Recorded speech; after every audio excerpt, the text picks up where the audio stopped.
Hi, Anil. Hi, Nita. How are you? Hi, am I audible? Yes. And what about me? Can you hear me all right? Yes. Perfectly clear. Okay, so I guess we can start now. We have a lot of people joining in. Sure. Okay. There are very few brands which are loved across generations and which manage to bring out the child in each of us. Be it fighting over your favorite five-star or readily sharing gems. Mondelez, with its delightful assortment of chocolates over generations or decades, has ensured that it has given us that kuch khas zindagi mein, even when the going gets rough. That's why I'm more than pleased to welcome Mr. Anil Viswanathan, Director Marketing Chocolates, Mondelez India, to our pitch brand Talk Virtual Series. Thank you for joining us, Mr. Viswanathan. Thank you. Glad to be here. Today, we shall be discussing how Mondelez is managing to stay close to its consumers, even in adverse situations. But before we start, I'd like to request our audience to keep sending us their questions. We shall try and take them towards the end of the discussion. And also, please keep tweeting. Our hashtag is E4M webinar, pitch BrandTalk. Sorry. No problem.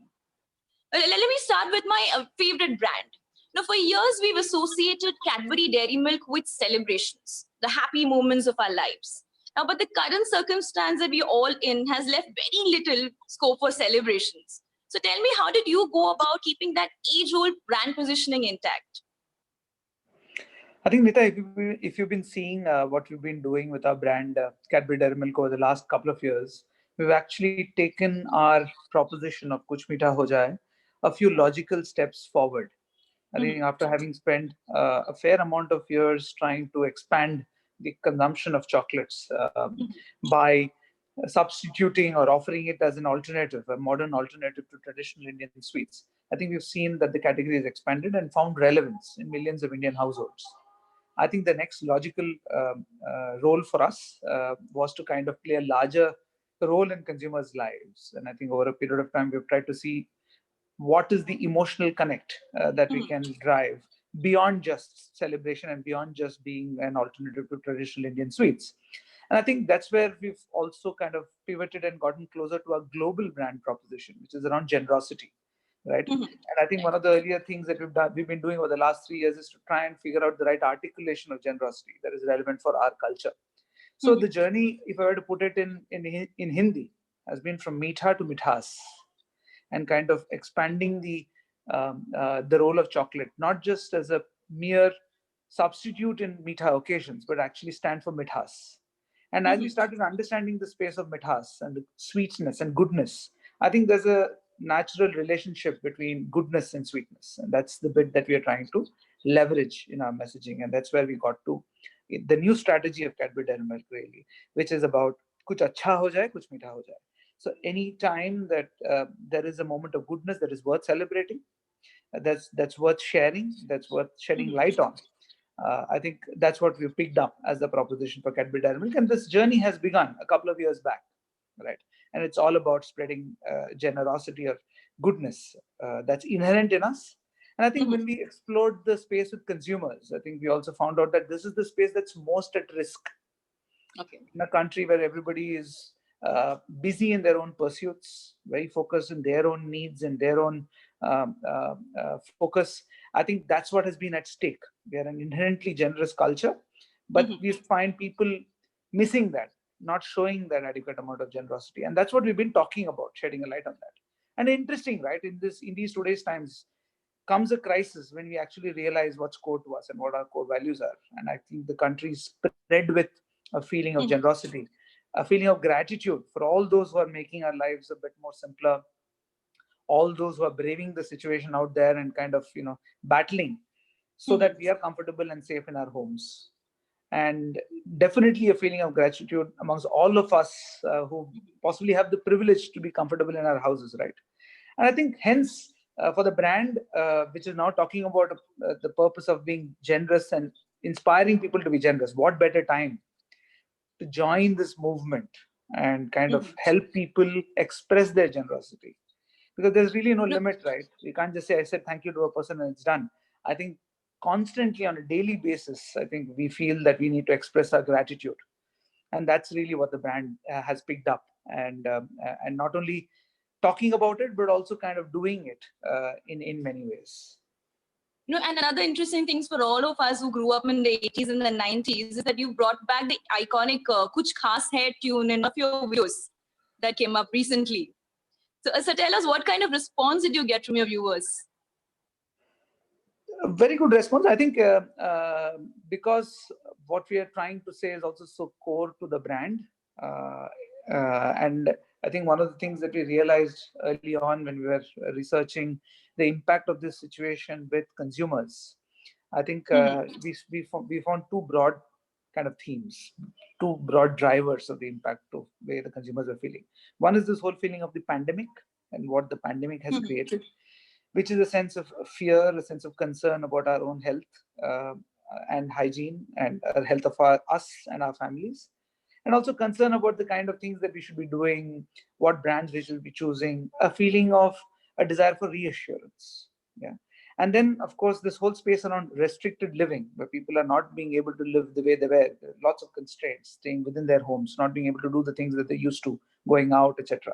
And then relying on their kind of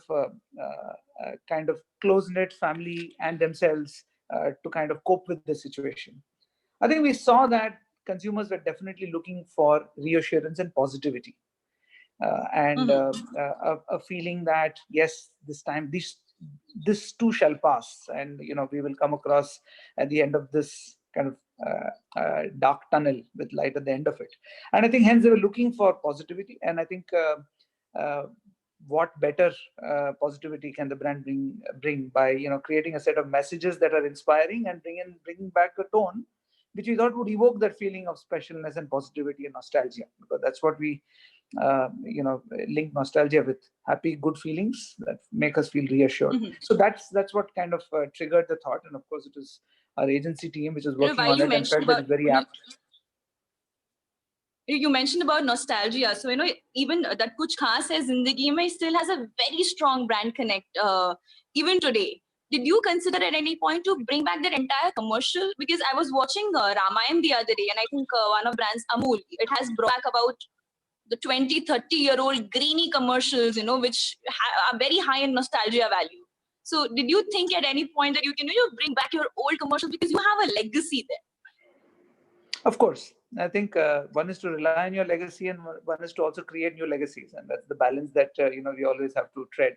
And I think, in all honesty, it's a very familiar uh, uh, uh, storyline and a familiar ad and a familiar uh, uh, music jingle for a bunch of us who possibly are the Gen Y and the Gen Xers, and possibly the Gen Zers need something which is much more modern and new, and that's the balance that we've been trying to do with the brand. So for the younger generations who possibly don't remember that, who were born in the Google and the Star Network era, they might not remember that, and for them we have a bunch of different stuff that we're doing. So it's a constant balance that we need to strike in some of these things. And also another thing is, logos are considered to be sacrosanct for brands. But on 1st May, for the first time in 70 years, Cadbury Dairy Milk replaced its logo with the word "thank you." So tell us, why did you decide to tweak that, even if it was a limited edition bar? I think again, over the last couple of years, as I was saying, I think the moment uh, you start thinking about purpose and what we want to do with our brand beyond just offering our core product offering, which is a great tasting chocolate, and really want to stand for something and inspire people to do something. I think what we've realized is that it's not just about standing in a pedestal and telling people to do stuff. It's also about doing some stuff yourself. And I think this is in its own way, the brand is also trying to say that, look, hey, I'm also out there, and I'm not here just to uh, ask you to go and do something, but I'm there with you, and I want to stand for the emotion that I talk about. And I think it's about kind of uh, uh, an attempt to reach out and make a bit more of an effort to reach out and connect and solidify that connect. I think just adding that element of authenticity and effort into the message, I think was at the core. And I think we felt that if you genuinely feel about it, what better stage than the real estate that our packs provide to really pass on that message. It's almost like then provides a very instant trigger, right? You go into a store and you see a thank you bar of chocolate. You don't need anything else to give you the context. It's quite instant in the way it passes on the message, and that's the reason for trying this out. And I mean, I guess it's not just about letting go of the logo, Nita. It's also about doing not just in English, but also doing it in 8 regional languages. We felt that this then again strengthens the connect with the consumer. I think the moment you're able to communicate in your own language just adds and makes it a bit more heartfelt, right? So I think that's the other reason why we felt. So it's a fair amount of supply chain complexity involved in making 8 different bars and then ensuring that they're distributed in the right way to the right markets. It's given sleepless nights to a lot of teams that's worked on the back end to make it happen. But we thought again, this is the effort to take to ensure that we can make this initiative a bit more heartfelt. Okay. Never before have been in a situation on our TV sets or, switch on our mobile phones and about 80 to 90% ads are dealing with one topic, COVID-19. Now this has been the case for weeks. So as an advertiser, what has been your overall strategy when you realize that this is not a fleeting problem that we are dealing with here? Yeah, I think to be honest, I think the first thing that happened when the situation unfolded, Nita, was our attempt to first understand the supply side of things, to understand what's happening on the supply side, and that's the part of the business that was much more impacted, yeah, because of the store closures, because of the lockdown, because of the various challenges that we faced in terms of the supply of our goods. Because very soon we found that we were not able to service our markets and service our consumers. Yeah.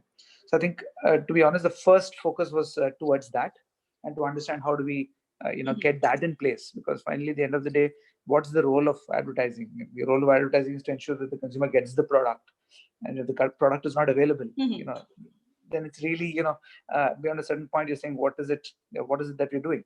So I think that was the first step we went through to ensure that the supply side disruptions are mitigated and consumers get to find their products, when they go out to the market. I think post that, I guess the question really was that, what do we communicate? And as product starts getting onto the shelves, do we assume that it's business as usual? Do we assume that nothing has happened, or do we think that there's something has happened and we need to have a point of view? I think from whatever we've understood from our consumers, I think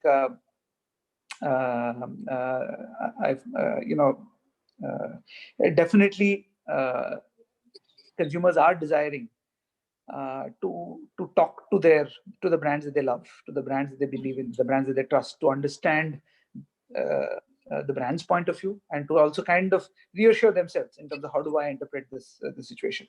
I think, given what I was talking about, the two broad impacts that the consumer felt on the pandemic and on restricted living, some brands and categories obviously had to tweak their message because they were offering something that is very specific to the situation.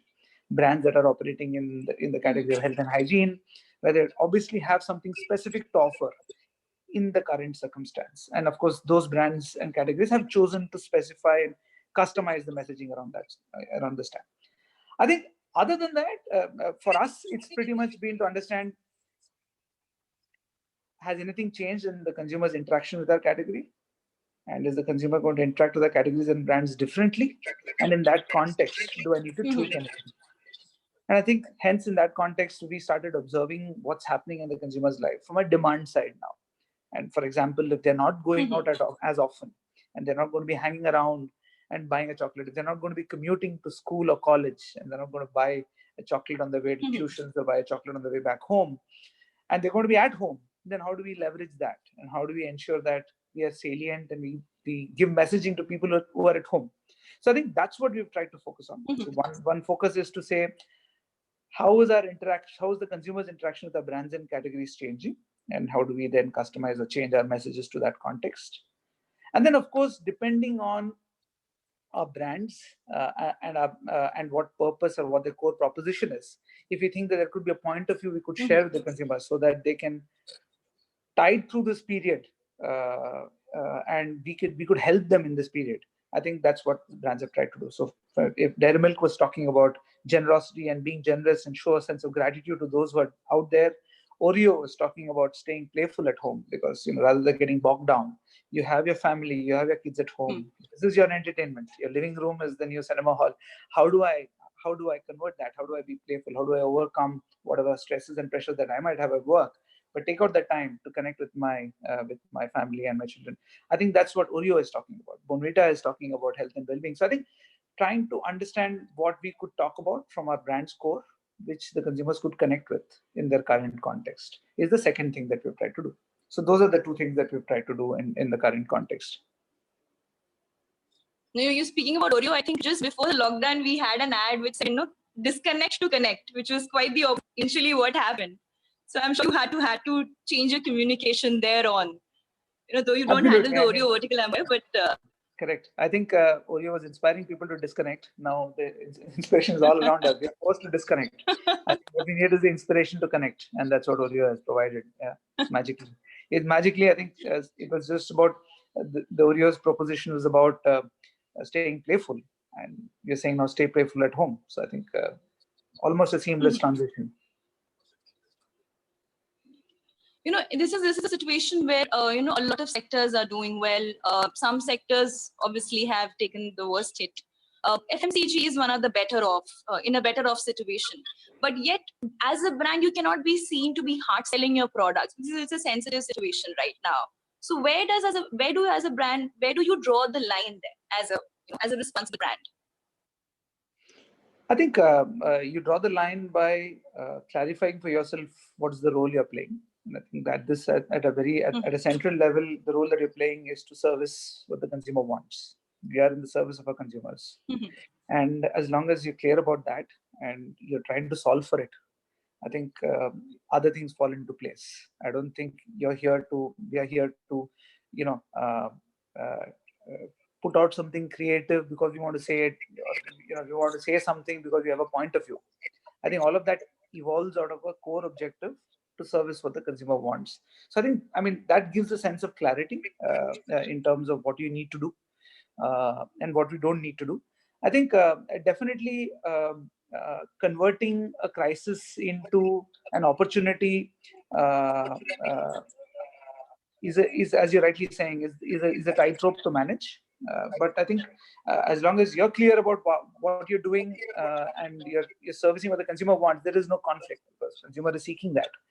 The moment you're out there offering something that the consumer doesn't want is where things fall apart. And so I think it starts with understanding your consumer deeply, knowing that in these times what he or she wants, and then servicing it, in which case there won't be any dissonance. I think if you have that filter, if you know your consumer, then I don't see it becoming such a big issue. Of course, I mean, given that there are business disruptions, there's a P&L to manage. Sorry, I was just saying that these are tough situations. There are business disruptions, as you're saying, so it's a P&L to manage, and of course, we need to make different choices in terms of managing the P&L. And you have to align yourself to that as well, because you're also in service of delivering your P&L. Yeah. So those are the kind of balances that we need to strike. I'll just take this moment to remind our viewers to keep tweeting. Our hashtag is E4M webinar and pitch BrandTalk. And also, please sending us your questions. I'd like to take one by Kalyani Vartak. She wants to ask you, where does your production and manufacturing stand at this point in time? I know there was a hit in the first in the month of March, but have things become better now? Things are improving by the day. And I think as we are all seeing the guidelines come through, we are complying with the government guidelines as they're coming through. And that is allowing us to get back to our normal operations. Yeah, they are clawing back, and while our factories are operational, we do have challenges in terms of complying with guidelines. We also have challenges in terms of having all our employees in place. In some cases, employees are stuck in other states, and we're still figuring out the best way for them to come back. There are some of our manufacturing locations are close to containment zones, and we need to comply and need to be careful about that. So yeah, it's also a very dynamic situation, right? So I think that's making things a bit more complicated than normal. Yeah. So, but we are Mhm. clawing back towards normalcy. At this point in time, when what is your expectation from your creative agency? A lot of them are making video ads for many brands, which are kind of interchangeable, to be very honest. Do you think this is the time when you can make video ads, or should you about providing business solutions to your clients, or maybe engage with your consumers in a very different format, novel ways? What do you think? It's interesting. You seem to say that they both are not related. Driving business and doing something for the consumer. I think intensely they are related, right? I think one of the experiences that has helped us always over a period of time is the quality of the relationship we have with our agency partners. I don't think there are two sides to that table to say client one side and the agency other side. We see ourselves as brand custodians.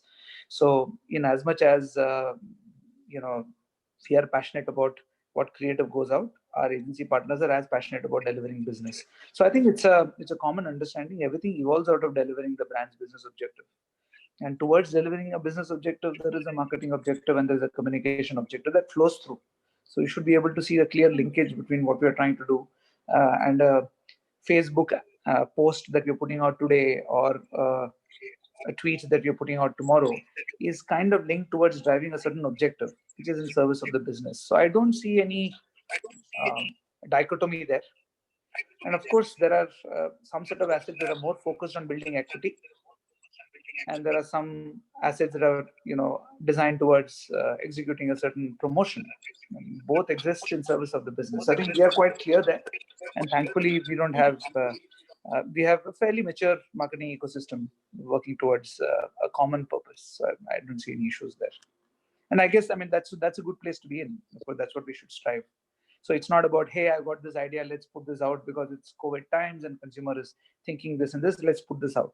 I don't think we're responding in a reactive way. I think proactively understanding what our consumer is going through. And as I said, go back to the point that consumer is seeking a point of view from the brands. And I think if you're able to interpret what the consumer is seeking and then uh, uh, give give a brand a message, given that the PNL allows it, that's how it kind of flows through. Mhm. And tell us, Vijay, what are the different ways you're connecting with your consumers? I when Five Star is using a lot of influencers, if I'm not wrong. Any other brand specific, mediums you are targeting? Well, I mean, trying to figure out and go where the consumer is really, Neeta. So I think that's broadly been the approach. So figure out where the consumer is and engage with him or her, depending on who the consumer cohort is, where he is, and what he's seeking. So if he's a Gen Zer whose all data seems to tell us is possibly in a much more of a positive mind frame than many others in these times, and really actually anticipating and looking forward to convert even the drudgery of sitting at home into something which is fun. Five Star is actually engaging with him on Instagram, telling him to do nothing outside but have some fun inside. So that's working in that context. And then of course you have if you're a young family with young children and you're trying to figure out interesting ways to do some fun activities at home, maybe try something new in the kitchen. Oreo and Cadbury Dairy Milk is telling them, go mad with Madbury, or create a nice Oreo cheesecake at home and do it yourself, kind of a thing. So I think customizing messages depending on who the consumer cohort is. Of course, relying on influencers, relying on multiple channels. We also have deep relationship with our platform partners. We have the JVPs with them. So I think we're also in talks with them in terms of what's right for each of these mediums, and then kind of putting what is relevant for those mediums. Also tell me, most brands right now have turned their attention to CSR activities. How soon do you see product related campaigns making a return to center stage? And tell me a little bit more when you say product related marketing. What do you mean by that? Where you're hard selling a product, in the sense, where a phone manufacturer goes on talking about these new features of a phone. a new product that you're launching in the market. Now it's more about, stay safe, take care, that kind of communication that is coming out of most brands. So interesting question that you ask. I think again, yes, I don't think every brand message needs to definitely reflect the current times, but that's definitely something to keep in mind for us as you go forward. That even I think all data seems to indicate, and markets where this crisis has passed through is also giving us information that post-crisis, as things open up, things aren't going to go back to what they were earlier very soon. I think there is going to be an overhang of the impact of the current situation. People are going to behave a bit differently, and reflecting that in our messaging needs to happen. So even if we are thinking about new messages that we are trying, that a brand would want to put out, it needs to kind of be conscious of what we've gone through in the last 3 months in the way you want to depict the messages or the kind of messages that you want to talk to. There might be some messages that would be more appropriate and some which not be as appropriate. And we anticipate, and we do when we are doing our homework, ensuring that we work that through in our minds when you think about messaging. So even about core brand messaging, I would expect that there will be a context that will change based on what consumers have experienced in the last 2 to 3 months. And I think that's going to change. I think other than that, I think, as I said, Anita, some of the CSR messages are again emerging out of the mother brand or the organization wanting to contribute to the situation. I think what you've seen in the current crisis is individuals and organizations have stood up and have realized that they need to play a part. All of us have played our parts, right? Many of us have ensured that our domestic help continues to get their salaries. We've gone. Many of us have gone out of the board to help those who come to a building, and the security guards, the milkmen. I think people are doing their bit, going beyond their bit. Individuals and organizations are going their bit. So I think that's what you're seeing, and organizations are sharing that in the spirit of creating that movement. Unless you're talking about this movement being a groundswell coming up, so that more and more people come in and contribute, because the economic impact amongst those who've been really hurt is so huge that we need more and more, and actually continuous flow in of people contributing to the situation. And that will happen only if we communicate to each other that, hey, this is what I'm doing.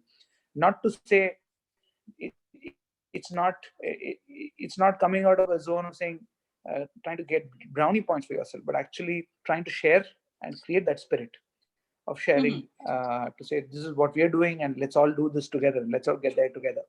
I think that's what is driving, and in many cases many of these activities are also core to what an organization stands for or what a brand stands for. It's what it's been standing for a long period of time. A brand stands for nutrition, and that's hugely at stake in these conditions. It makes sense for the brand to talk about it. So I think it goes back to what's relevant in these times, that brands are dialing up. But as things move on, there's a business to deliver. People are looking for stuff. People are going to go back to shop. They are going to look for a new shade of lipstick. They're going to go back and figure out that they need a better phone. And again, brands are in service of the consumers. If the consumers are looking out for that, brands are going to communicate that. So it's going to unfold. I think what's happening now is also in service of the consumer, and when something new happens is also again in service of the consumer. Let me take this time to take a question from one of our viewers from Facebook who's watching this on Facebook Live. He's Partho Ray, and he wants to know, given the supply chain challenges during COVID and competition, at a time when competition and local brands are filling in the demand at the retail outlets, how difficult or easy is it going to be to reconnect with the consumers, and even the fear of brand loyalty shift? Yeah, I think that's a very good point, and hence I think relevant for some categories much more than some others. Categories that are possibly wants and not needs, indulgences and not essentials, are likely to obviously need to work harder to re-establish their credentials broadly. Yes, and also those kinds of categories are as much influenced by supply as they are by demand. So if they're there in the store and visible, they get picked up. So I think getting that in place is a fundamental part. I think a large part of our the way we built our categories also by focusing in sales and focusing and doing a bunch of things in sales. We've expanded our vesicular footprint, and now more than 400,000 stores. If you go, you'll find our coolers, and that definitely ensures that we are connected to the consumer. He can't miss Cadbury if he comes into the store. So I think that's what we've done, and of course that part is disrupted, and the first focus is to get that back. Yeah, that will be our first priority, and that will be the first and foremost way that we ensure that we reconnect. So hence the big priority around sales, a big priority around supply chain. And those are the areas we're maxing out on in terms of all our focus. And hence, all the learning from the other markets are also telling us that those who hit the shelf the fastest, who get back on the shelf the fastest, are the ones who are going to win. So hence, that's definitely the first step. I think going on from there, I think this is where it goes back to the kind of approach that brand builders have taken.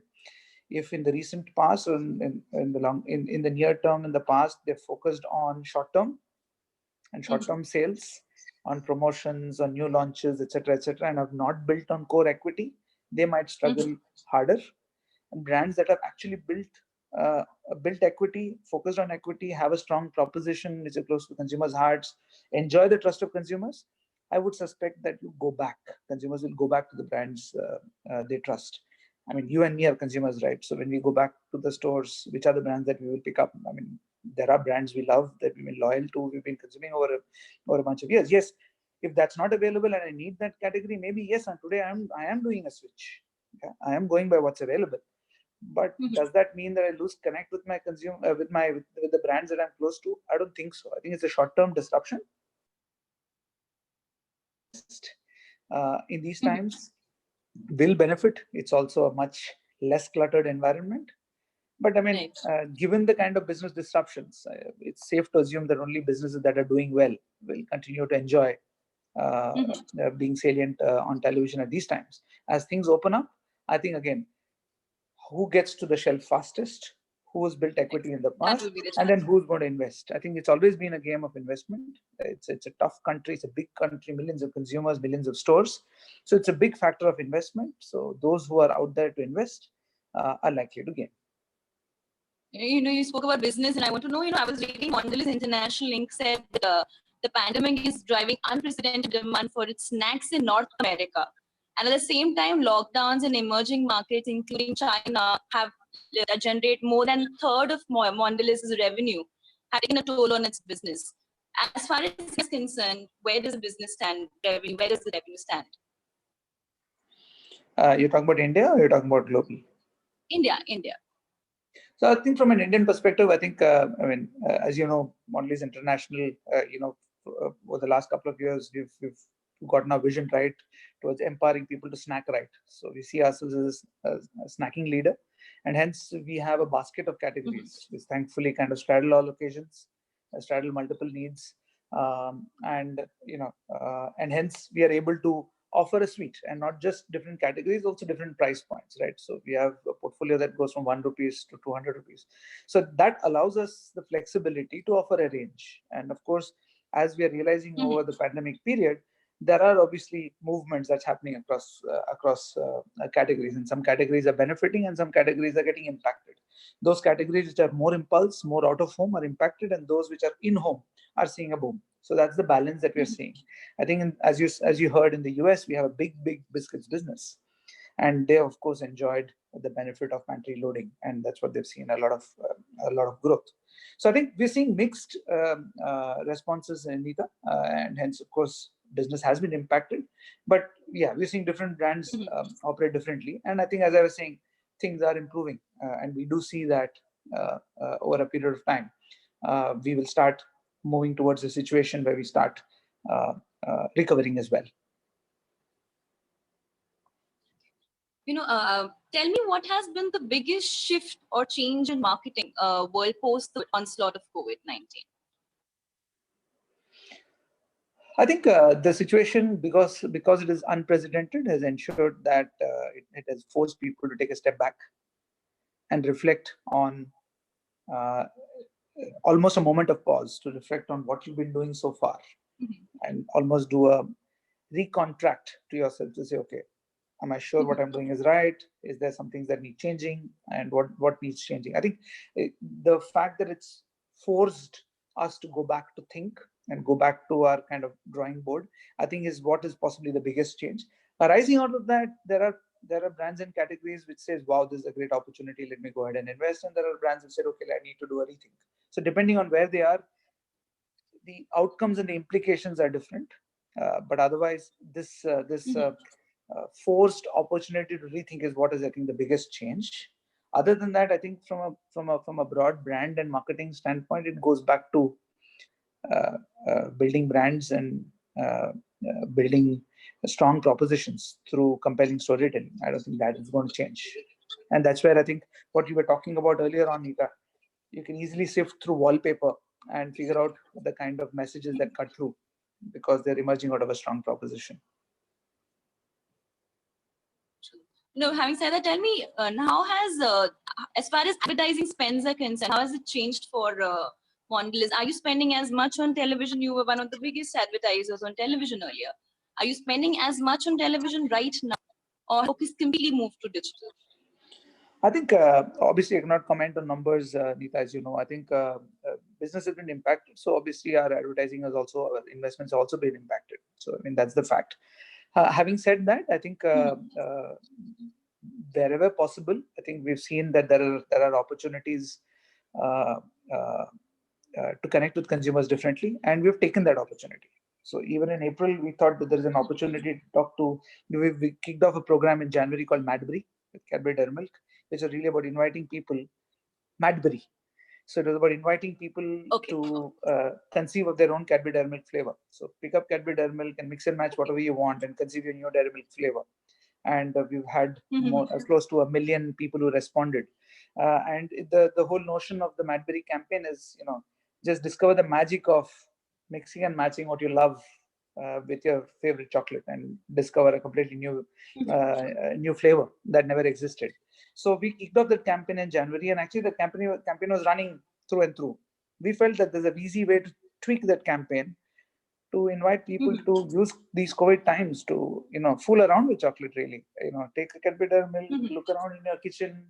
Okay, maybe some cinnamon, or maybe some apples, and let me see what comes through. I think that's it's really a great opportunity, and that's what we did, and that's what we did in Mhm. April, and we've almost taken that campaign, personalized it, and depending on cohort, depending on interest areas, and we've created a host of a very interesting campaign in April that worked really well. As I spoke to you earlier, Oreo tweaked its message to say "Stay playful at home," and then of course with 5 star, Mhm. everybody was saying don't go outside.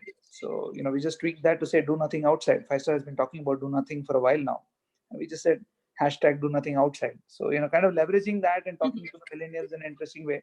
So wherever possible, we have done that.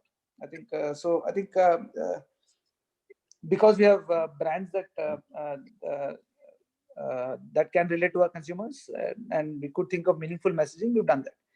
Equally speaking, if there are brands where we think is possibly not the right time to talk, we've not done anything on it. So I think depending on where we are, we've taken those choices. Another viewer from on Zoom asked, how are you going to be approaching this new vocal for local call that was given by the Prime Minister? And what's the question? How are you going to be approaching? I mean, are there going to be more manufacturing facilities coming out from India, more products which are India specific? How does it work? I mean, we see I'm ourselves as guessing this is a viewer's question. yeah. So I'm just the reason I was a bit curious is, I mean, we see ourselves as in service of Indian consumers and launching products and doing stuff in India, making in India, selling in India, advertising in India. So I mean, for us, I don't see any issue. Consumers see us as a Indian MNC, and Mhm. yeah, I mean, many brands have many years of legacy. We have strong. I mean, these brands are truly Indian and represent the India that we have grown up in. So yeah, so that's our point of view, and of course we are a big source. We are a big source of employment.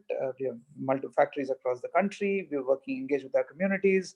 We are working closely with our farmers down south who are growing cocoa.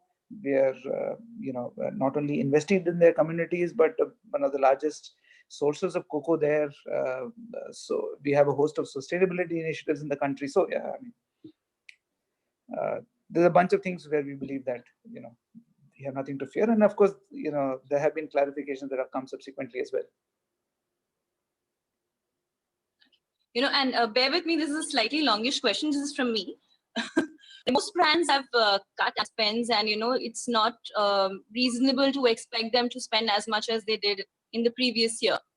Now, when Mondelez looks at cutbacks in advertising, which of the three agencies would be affected the most? Would it be media agencies, as you might not advertise as much, creative agencies, which you might not want to create as many fresh campaigns, or would it be production house, because ad production budget would be only a fraction of what they were initially? They wouldn't be those blockbuster films anymore. So who would be the biggest casualty of the crisis amidst the three? Yeah, I mean, I would say that Neeta, it's all about the ecosystem, and I think we are committed to, and I mean, thankfully all our relationships are long term. So we've had a fantastic track record of growth over the last few years, and all our partners have benefited from it. And hence, when the situation gets tough, as I said, I mean, we have a very mature ecosystem, and we are in it together. So I think we're all in it together. We've been in it together in the past, and we are in it together today, and tomorrow we'll smile together. So I think that's the spirit. I don't think it's about singling out and saying, okay, you're impacted, you're not. All of us are impacted. And then just one last question. Now employees are at home, kids don't have school. All of us are constantly reaching out to for something to munch on. So are you using this insight? To make your brand more relevant? Are there new launches expected which would cater to this munching habit? I think obviously no forward-looking statements here, Neeta, but I mean, we do have a very interesting lineup of products that are already available that, of course, we want people to munch on responsibly. We want to offer consumers as much choice. And there's a whole host of things that we've done. I think one of the reasons why the category has grown and actually bucked the trend in the past has also been because of the kind of innovation that we've done. Innovation not just in terms of completely new products, but also on our core brands. So we have launched dark milk last year, which offers a completely new taste of chocolate to the consumers that didn't exist. We've just recently introduced 70% dark chocolate in Boonville. We have some very interesting variants in silk that we've launched, like silk hazelnut last year, silk Oreo red velvet. We've also interestingly launched a bunch of interesting offers in the lower unit price points at 5 and 10. So in 5 rupees, we've launched a new product called Chocobix, which is a biscuit and caramel coated chocolate, which is a new product that we've launched in a few markets. Earlier this year, we've launched Crispello, which is again a very interesting and a different, unique texture that didn't exist before. We've launched Nutty 5-star. So it's a host of launches. We've launched 30% reduced sugar. So as you can see, I think in the last year and a half to 18 months, we do have noticed that there is increased excitement in foods, increased excitement even in chocolate and snacking, and we've catered to that. So I think there is a bunch of things that we've done, looking at different consumer cohorts, looking at different consumer groups in different cities. So I think there's a whole host available, and I think we are currently focused on addressing the disruptions that they've gone through from a supply side and a demand side. So that's what is going to keep our hands full now and get things back on momentum. And of course, using our brands to continue to reassure consumers and offer them that kind of support that we are there in it together, and celebrating the wonderful spirit that we've seen in the country. Thank you so much. And as far as I'm concerned, I don't think any adversity can take away the joy of indulging in that rich bar of chocolate. And so hoping that the crisis is behind all of us soon, and may Mondelez go very, very well, and may look forward to many coming out of your factory. Thank you so much, Anil, for joining us. It was great The having pleasure you was here. mine. The pleasure was mine. Thank you. Thank you so much, Nita. Have a good day. Stay safe. You too.